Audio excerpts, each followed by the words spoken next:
একটা জঙ্গলে এক কাক গাছে বসেছিল। তার ঠোঁটে ছিল এক টুকরো রুটি। সেই সময় পাশ দিয়ে যাচ্ছিল এক ক্ষুধার্ত শিয়াল। সে রুটিটা দেখে মনে মনে বলল, এই রুটি আমাকে পেতেই হবে, কিন্তু কিভাবে?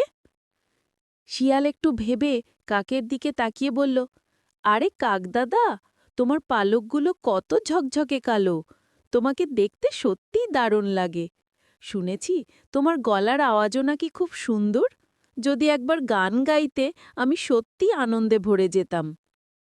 কাক মনে মনে খুব খুশি হল।